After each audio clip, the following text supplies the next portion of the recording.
ఓం గంగణపతే నమ, శ్రీమాత్రే నమ, ద్రందత్తాత్రేయ నమ, క్రీం క్రీం మహాకాళికాయ నమ, దుందుర్గాయ నమ, శరవణ బాబాయ నమ, శ్రీరామ జయ రామ జయ జయ రామ రామ, హరిమర్కట మహామర్కటాయ శ్రీరామదూత నమ, క్రీం క్రీం మహాకాళికాయ నమ, ద్రందత్తాత్రేయ. ఓం నమో భగవతే వేదా దక్షిణామూర్తి మహ్యం వేదాం ప్రజ్ఞం ప్రయత్స్వ ద్రందత్తాత్రేయ మహాశక్తి నమో నమ. యూట్యూబ్ ప్రేక్షకులకు అందరికీ కూడా నమస్కారం అండి. నేను పాలపర్తి గురునాథ శర్మ, జ్యోతిష్యం వాస్తు సిద్ధాంతిని. మీకంతా కూడా ఈ యొక్క గోచారరీత్యా గ్రహాల యొక్క స్థితిగతి, కలియిక, వాటి ప్రభావం అంతా కూడా మేషాది ద్వాదశ రాశుల వాళ్ళకి ఎటువంటి ప్రభావం అంతా కూడా చూపిస్తుంది అనేది విశ్లేషణ చేసి మీకు పరిష్కారం చెప్పడం జరుగుతుంది. జూన్ నెల మాసంలో విశేషంగా అతిచారంలో బృహస్పతి మార్పు అంతా కూడా సంభవిస్తుంది. మరియు శుక్రుడు బుధుడు కలియికంతా కూడా మిథున రాశిలో సంచారం చేయడం వల్ల ఎటువంటి గ్రహస్థితి అంతా కూడా యోగిస్తుంది. రేవతి నక్షత్రంలో శనీశ్వరుడు మార్పు అంతా కూడా మీనరాశిలో సంచారం చేయడం వల్ల విశేషమైన పుణ్యప్రాప్తి లభిస్తూ ఉంటుంది. ప్రధానంగా చూసుకుంటే ఇక్కడ పుష్కర కాలంలో ఉచ్చ స్థానంలో అంతా కూడా బృహస్పతి అంతా కూడా 12 సంవత్సరాలకు ఒకసారి ఈ యొక్క కర్కాటక రాశిలో ప్రవేశం చేయడం, ఉచ్చ స్థానాన్ని పొందడం. ప్రధానంగా ఇక్కడ అతిచారంలో మార్పు అంతా కూడా అక్టోబర్ 31 తారీఖు దాకా ఉంటుంది. మరియు తర్వాత అక్టోబర్ 31 తర్వాత స్థాన చలనం చేస్తారనమాట. ప్రధానంగా రాశి నుంచి రాశికి అంతా కూడా ఈ యొక్క వేరే రాశికి మారడం జరుగుతుంది. ప్రధానంగా చూసుకుంటే సింహరాశిలో సంచారం చేయడం వల్ల విశేషమైన ధనయోగ ప్రాప్తి, మేషాది ద్వాదశ రాశుల వాళ్ళకి అనంతమైన పుణ్యయోగం సిద్ధించడానికి, అతిచారంలో బృహస్పతి మార్పు వల్ల రాజయోగాలు, విపరీత రాజయోగాలు సిద్ధించడానికి ఆస్కారం ఉంటుంది. ఎవరి జాతకరీత్యా అయితే కనుక ఆలస్య సంతానం, ఆలస్య కళ్యాణ యోగాలు ఉన్నాయో వాళ్ళకంతా కూడా శీఘ్రంగా పంచమస్త బృహస్పతి యోగం, సప్తమస్త బృహస్పతి యోగం, దశమస్త బృహస్పతి యోగం, ఏకాదశ స్థాన బృహస్పతి యోగం వల్ల శీఘ్ర కళ్యాణ యోగము, సంతాన యోగము, ఆకస్మిక ధనలాభాలు, రాజయోగాలు, గృహయోగాలు, భూ సంపదలంతా కూడా సిద్ధించడానికి, తీరని కోరికగా ఉన్న కళ అంతా కూడా నెరవేరడానికి, అదృష్ట యోగం సిద్ధించడానికి ఆస్కారం ఉంటుంది. మేషాది ద్వాదశ రాశుల వాళ్ళు పాటించవలసిన పరిష్కారం అంతా కూడా విశ్లేషణ చేసి పరిష్కారం చెప్పడం జరుగుతుంది. మీ జన్మజాతకంలో కనుక గ్రహస్థితి కనుక ఇష్టమైన ఫలితాలు ఇస్తూ ఉంటే కనుక జన్మజాతకం ప్రధానమైన జాతకంగా ఉంటుంది. జాతకరీత్యా లగ్న చక్ర వశాత్తు ప్రధానంగా లగ్న చక్రంలో బృహస్పతి, అంగారకుడు, శుక్రుడు, శనీశ్వరుడు, రాహుగ్రహం అంతా కూడా ఏ స్థానాల్లో ఉన్నాయి చూసుకుని ఈ గ్రహాలంతా కూడా ప్రధానమైన గ్రహాలుగా చెప్పడం జరుగుతుంది. ఈ గ్రహాలే కాకుండా బుధుడు, బృహస్పతి, చంద్ర భగవానుడు కూడా యోగకరంగా ఉండాలి. తద్వారా లగ్నాధిపతి, పంచమాధిపతి, నవమాధిపతి, దశమాధిపతి, ఏకాదశ స్థానాధిపతి, సప్తమాధిపతి, పంచమాధిపతి జాతకరీత్యా అత్యంత బలమైన కారణంగా చెప్పడం జరుగుతుంది.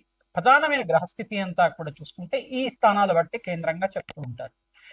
ఇక వేదిక్ జ్యోతిష్యం ప్రకారంగా అంతా కూడా పరాశర సంహిత ప్రకారంగా, దత్తనాడి ప్రకారంగా సంపూర్ణమైన జాతకం విశ్లేషణ చేసి మీకు పరిష్కారం చెప్పడం జరుగుతుంది. మీరంతా కూడా ఈ వీడియో అంతా కూడా చూడండి. గోచారిత్య గ్రహస్థితి అంతా కూడా మెరుగుపడడానికి, మీకు అంతా కూడా జీవితంలో అనుకోని మార్పులు జరగడానికి, జీవితంలో విశేషమైన పుణ్యయోగం సిద్ధించడానికి, గ్రహస్థితి మార్పు వల్ల విశేషంగా బృహస్పతి మార్పు వల్ల, శుక్రుడు బుధుడు కలియిక వల్ల, శనీశ్వరుడు గోచారిత్య సంచారం వల్ల విశేషమైన పుణ్యయోగాలు సిద్ధిస్తూ ఉంటాయి.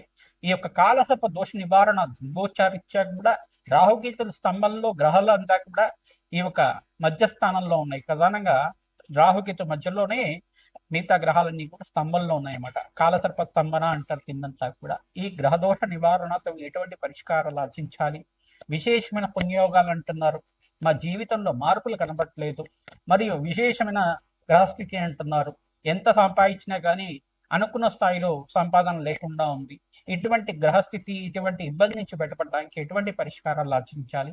ఇది గోచారిత్య చక్రం మాత్రమే, మేము విశ్లేషణ చేసిన గోచారిత్య జాతకం మాత్రమే. కొన్ని లక్షల మందికి, కొన్ని కోట్ల మందికి ఉండే జాతకరీత్యా ఉండే దోషాలకంతా కూడా గోచారం వర్తిస్తుంది. కానీ జన్మజాతకం అనేది ఎవరి వారి జాతకంలో ఉండే గ్రహస్థితి ప్రభావం బట్టే ఉంటుంది. లగ్నాన్ని బట్టి, నవాంశ చక్రాన్ని బట్టి, లగ్న చక్రాన్ని బట్టి ఉంటుంది. దశ ఏ దశ నడుస్తుంది, దశాధిపతి ఎక్కడ ఉన్నాడు, అంతర్దశ ఏ దశ నడుస్తుంది, ఈ యొక్క లగ్న చక్రము, నవాంశము, దాంట్లో లగ్నము, పంచమ స్థానము, దశమ స్థానము, ఏకాదశ స్థానము, ద్వితీయ స్థానంలో గ్రహాలు ఏ రకంగా ఉన్నాయి, ఇదంతా కూడా సంపూర్ణంగా విశ్లేషణ చేసుకొని సంపూర్ణమైన జాతక పరిష్కారం అంతా కూడా విశ్లేషణ చేసుకుని తగ్గు పరిష్కారం తీసుకోవడం వల్ల శీఘ్ర శుభాలంతా కూడా చూడడానికి ఆస్కారం ఉంటుంది. గోచార చక్రం అనేది ఈ సంవత్సర కాలంలో ఈ గ్రహస్థితి మార్పు వల్ల విశేషమైన పుణ్యయోగాలు ఉంటాయి. ఈ గ్రహస్థితి వల్ల మీకంతా కూడా లాభాలు సిద్ధిస్తాయనేది గోచార చక్రం అనేది విశ్లేషించడం జరుగుతుంది. ఇదంతా కూడా గోచార చక్రం అనేది విశేషమైన రాజ్యయోగాలు ఇవ్వడానికి, విశేషమైన ధనయోగాలు, ఆకస్మిక ధన ప్రాప్తి ఇవ్వడానికి, వివాహాది శుభకార్యాలు జరగడానికి, ఆకస్మిక పుణ్యయోగం సిద్ధించడానికి, మనశ్శాంతిమైన జీవితం కలగడానికి, లాభాలు కలగడానికి ఆస్కారం ఉంటుంది. ప్రతి నిత్యం కూడా చెప్పిన పరిష్కారాలు ఆచరించండి, తద్వారా అఖండమైన లాభాలు సిద్ధించడానికి ఆస్కారం.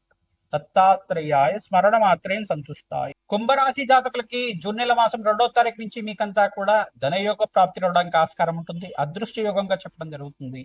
పంచమస్త బృహస్పతి యోగం నుంచి మీకంతా కూడా బృహస్పతి అంతా కూడా మార్పు చెందడం వల్ల ఉచ్చస్థానంలో మార్పు, షష్ఠస్థానంలో మార్పు వల్ల దివ్యమైన యోగాన్ని చూస్తారు. వ్యాపారంలో లాభాలు చేకూర్చడం కానీ, అదృష్ట యోగం కలిసి రావడం కానీ, వివాహాది శుభకార్యాలు నిశ్చయం అవ్వడం కానీ, మంచి సంబంధం అంతా కూడా రావడం కానీ జరుగుతూ ఉంటుంది. మీకంతా కూడా జూన్ నెల మాసం 2వ తారీఖు నుంచి అక్టోబర్ 31వ తారీఖు లోపల మీకంతా కూడా వివాహాది శుభకార్యాలంతా కూడా నెరవేరడానికి శుభమైన కాలంగా చెప్పడం జరుగుతుంది. బృహస్పతి యోగం వల్ల 5 సంవత్సరాల దాకా మీకంతా కూడా రాజ్యయోగ ప్రాప్తి రావడానికి ఆస్కారం. ప్రధానంగా చూసుకుంటే పంచమ స్థానంలో అంతా కూడా శుక్రుడు, బుధుడు మరియు బుధాదిత్య యోగంలో అంతా కూడా మార్పు దివ్యమైన యోగంగా చెప్పడం జరుగుతుంది. శనీశ్వరుడు అంతా కూడా ఏనాటి శని ప్రభావంలో ఉన్నప్పటికీ కూడా శనీశ్వరుడు రాష్ట్రాధిపతి అవ్వడం వల్ల అనుకూలత పెరుగుతుంది. శనీశ్వర అనుగ్రహం వల్లనే మీకంతా కూడా అదృశ్య యోగం సిద్ధించబోతుంది. కళ్యాణాది కార్యక్రమాలు జరగడానికి ఆస్కారం ఉంటుంది. వివాహాది శుభకార్యాలు నెరవేరడానికి ఆస్కారం ఉంటుంది. మంచి సంబంధం రావడానికి ఆస్కారం ఉంటుంది.